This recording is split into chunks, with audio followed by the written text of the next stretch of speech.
Overnight, world markets were battered, putting CME index futures to a halt, while U.S. stock funds expect the S&P 500 and Nasdaq 100 to start nearly 10% lower on Monday morning. Investors who have been advised repeatedly not to panic during a downturn aren't listening, resulting in margin calls and forced liquidation. Unfortunately, disastrous feedback loops can last much longer than charts or spreadsheets can anticipate.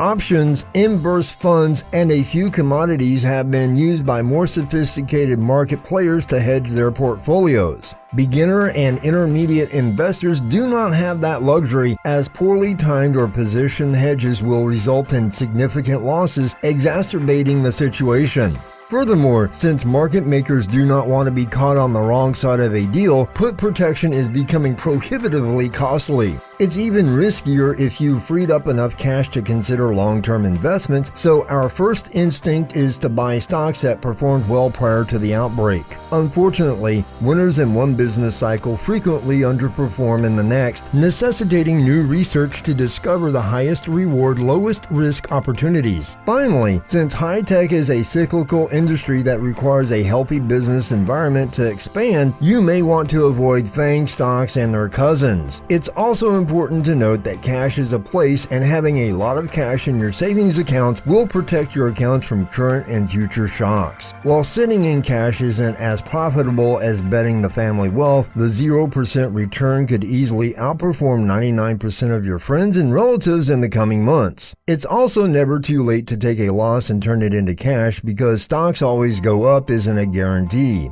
Before I tell you what the best sectors are to invest in during this pandemic, please subscribe to our channel and like this video, and also watch it until the end, because you need to know carefully what is the best. And now let's get started.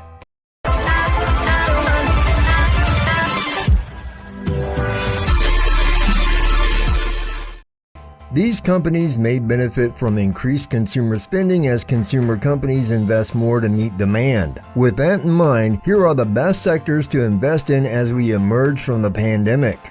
The financial sector. The financial sector could be one of the best sectors to invest in as we recover from the pandemic. At the start of the crisis, banks including Wells Fargo and JP Morgan posted huge losses as bankers predicted major loan write-offs. Fortunately, the losses haven't been quite as bad as expected. Both the government and the Federal Reserve have offered significant economic support, which has helped to shield the economy from the worst effects of the pandemic. Large banks' balance sheets have also been protected as a result of these stimulus programs. These lenders should help in two ways as we move on from the pandemic. Demand for credit products should rise as the economy returns to normal levels of operation, as it does in most economic upturns. As a result, these banks should be able to lend more money to their clients, resulting in higher income. Simultaneously, as we step past the pandemic, these lenders should be able to put pandemic losses behind them. This should free up funds. Regulators can also lift dividend and buyback limits, potentially improving investor returns. For example, PennyMac Financial Services, a California-based residential mortgage lender, increased its revenue from $1.5 billion to $3.7 billion between 2019 and 2020. Loan development and loan servicing both saw substantial revenue increases, but investment management saw a decline of 7%. This increase can largely be attributed to improved market conditions as a result of the U.S. federal government's low interest rate policy, which was introduced to mitigate the economic effects of the pandemic. Hospitality.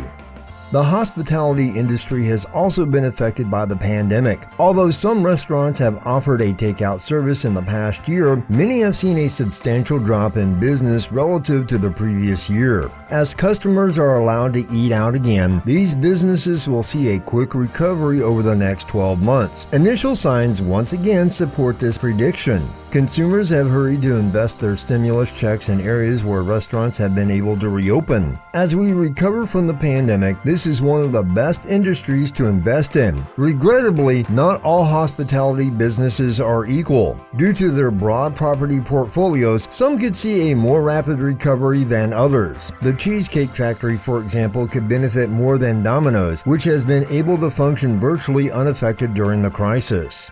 Airlines.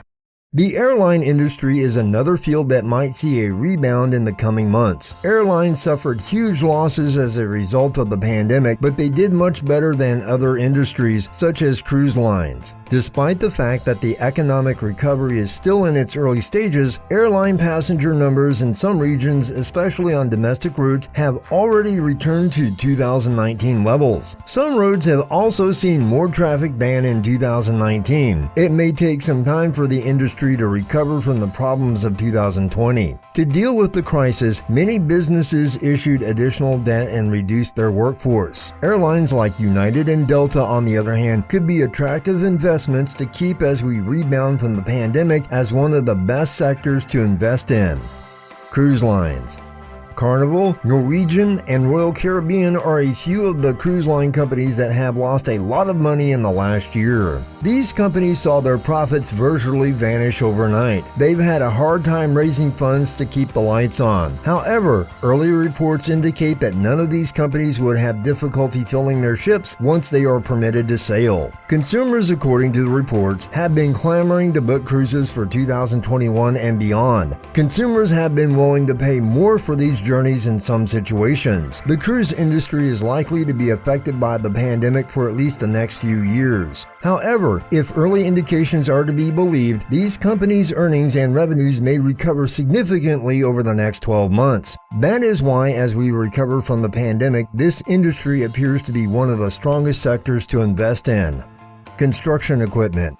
Governments have commissioned major economic stimulus programs as we move on from the pandemic and the world continues to recover. This could benefit the construction and construction equipment industries, especially in the United States. This is one of the best sectors to invest in as we recover from the pandemic because it has the potential to expand for many years if economic stimulus policies produce the kind of returns that some economists predict. United Rentals could be a great way to cash in on the market's expansion. If the equipment is bought, the company leases building and manufacturing equipment, which is a very profitable sector. Acquiring construction equipment can be costly, which means small construction firms tend to rent rather than buy. United is one of the biggest operators in the space. Teleconferencing.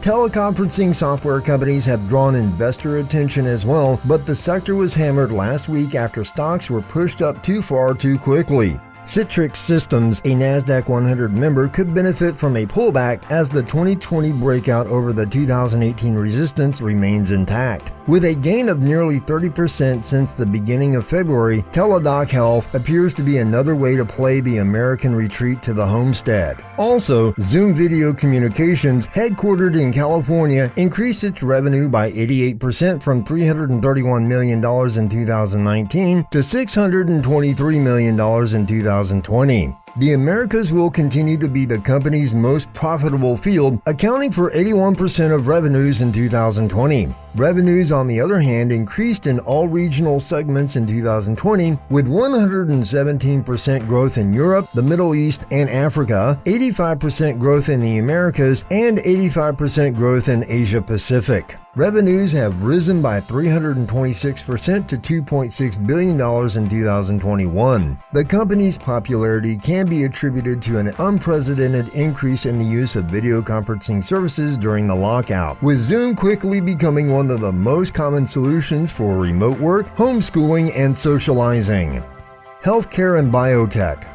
Because of their involvement in the quest for COVID-19 therapies, the biotechnology and healthcare industries have shown some resilience in comparison to large benchmarks. Quidel Corporation, Centene Corporation, and Masimo Corporation are among the mid and large cap stocks that closed near 52-week highs on Friday. Alternatively, stay away from sector small caps because most of them have been inflated by speculative bubbles that could burst at any time. Quidel, for example, a major producer of diagnostic healthcare products headquartered in California, saw a 211% growth in sales from $534.9 million to $1.7 billion between 2019 and 2020. COVID-19 product sales accounted for 70% of the company's overall revenue in 2020. The U.S. Food and Drug Administration granted Quidel Sofia 2 SARS antigen the first emergency usage authorization for a COVID-19 antigen test in May May 2020. The rapid immunoassay and molecular diagnostic solutions market divisions drove the increase in sales, which increased by 497% and 927% respectively. Also, Blueprint Medicines, headquartered in Massachusetts, is a multinational precision therapy business that develops medicines for people with cancer and hematologic disorders. Its sales increased the most of all the companies studied. Its sales increased by more than 1,000%